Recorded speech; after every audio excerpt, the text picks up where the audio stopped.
Continuing with my series on cultivating an inside out lifestyle, today we're going to talk about something that's near and dear to all of our hearts, which is food, but not just about food supply and what we eat, how we eat it, and the emotions that we have surrounding food. So let's go ahead and get started.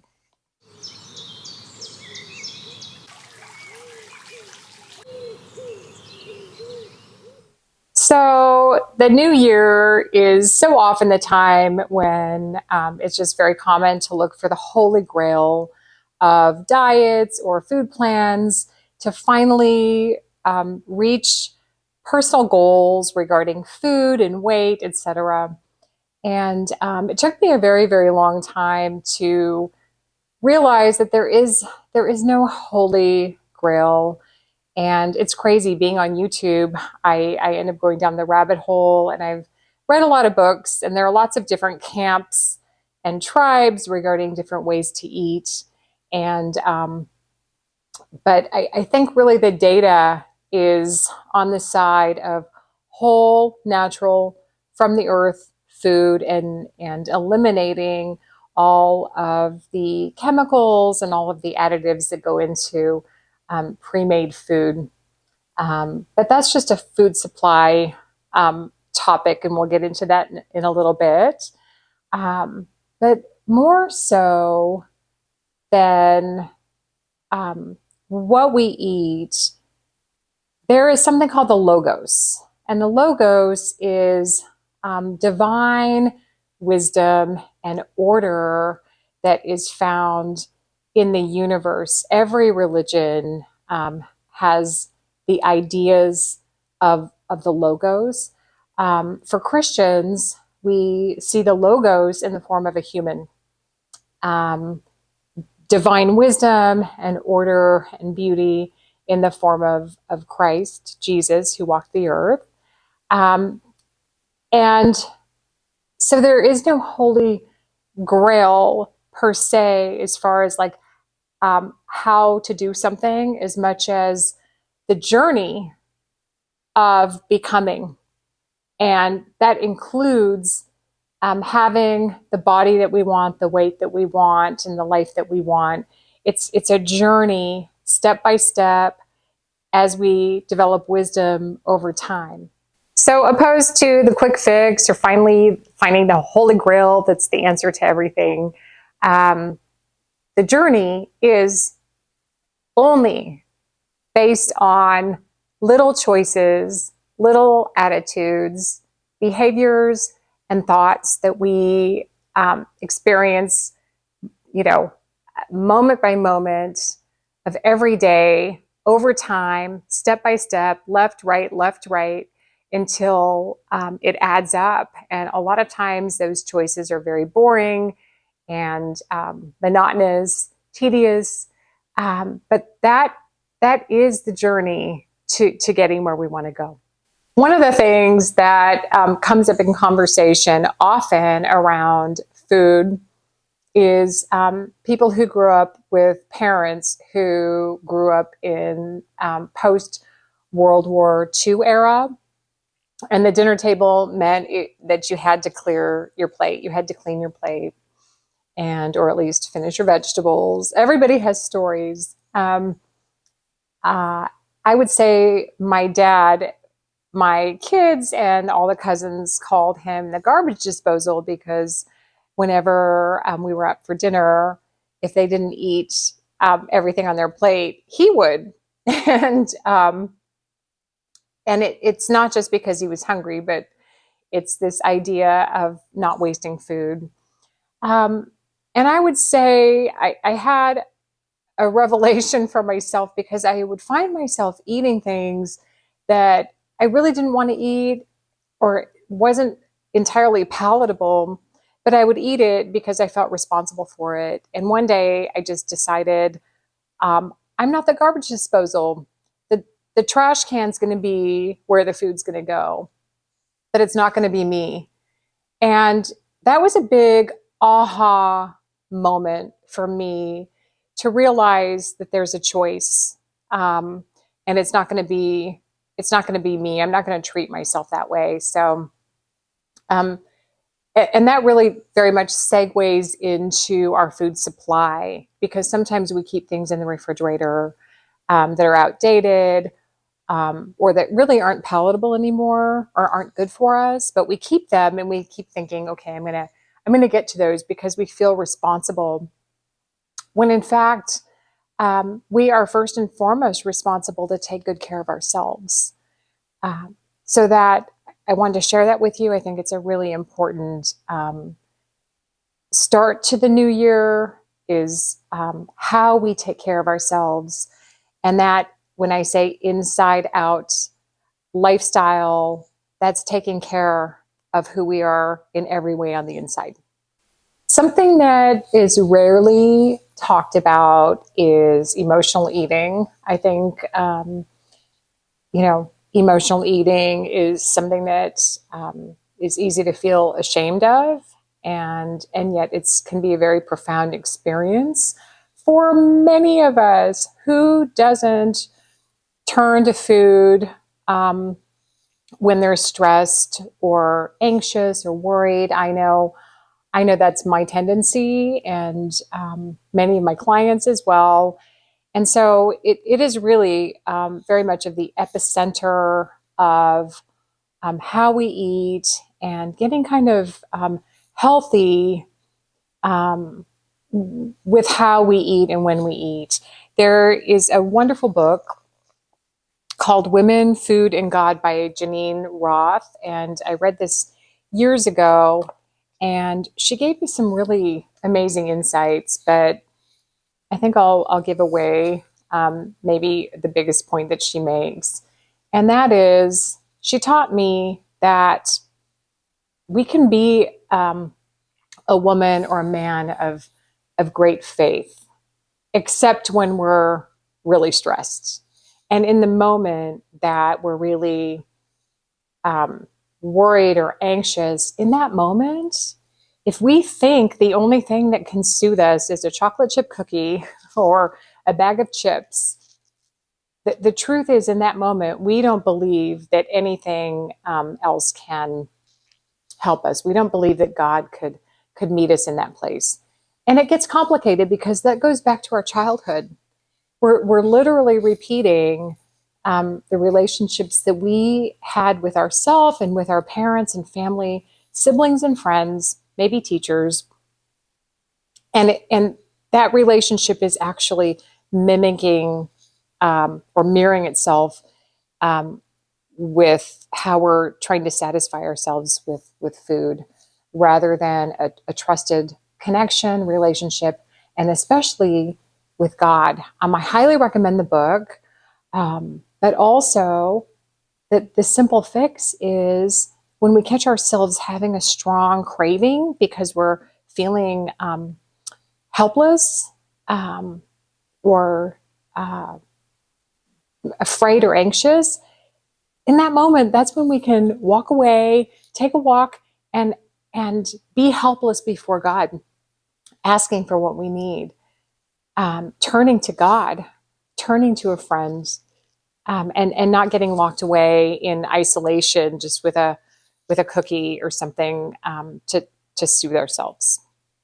There is a difference between emotional eating that has to do with anxiety and stress and worry, etc., and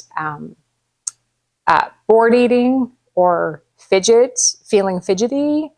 And the answer to that is, as I was talking to someone recently, is to have something to do with your hands, whether it's knitting, or, as she said, she likes to rhinestone things. But keeping the hands busy is a great solution, and planning ahead. So if you're going to be sitting and watching a movie or watching TV, and it's time to relax, having something to do with our hands is a really great solution. Back to the parent situation. Something else that I've made note of is, if we have a parent or parents and we grow up and they're kind of authoritarian, they have an authoritarian voice, and the answer to, can I have some chocolate, was a hard no, sometimes that authoritarian voice can live in our head. And the problem with that is that it's just too harsh, too critical.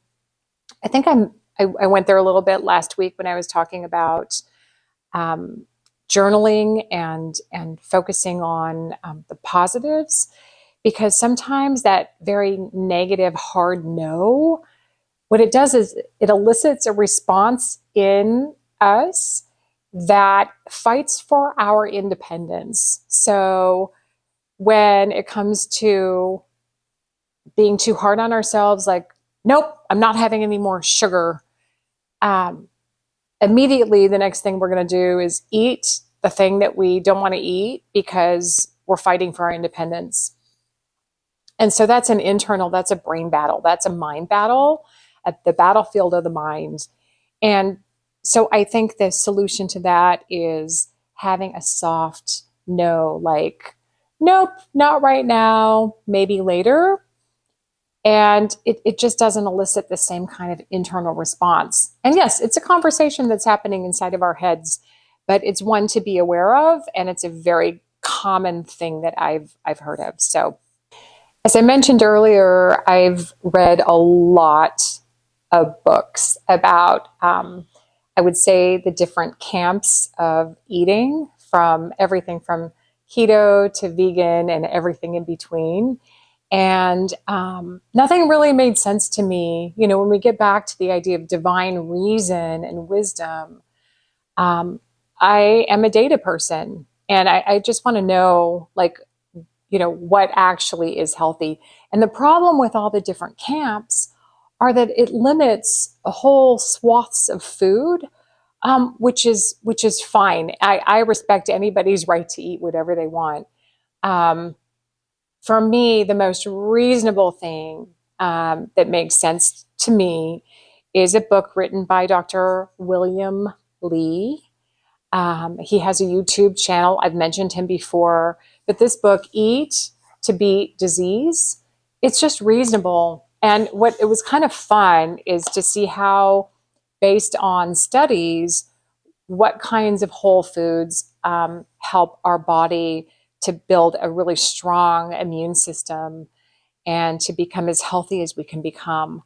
At the back of the book, he gives lists of food, and it's just so many different types of food. Really, everything from nature. Um, the other thing, too, about organic, there are two schools of thought. One is, of course, we don't want to be eating pesticides and herbicides. Um, so, yes, organic doesn't have those. But the other thing is that the plant itself has to ward off disease and pests on its own. And it puts out different kinds of internal chemicals that tend to be good for us. So that's kind of the vote for organic.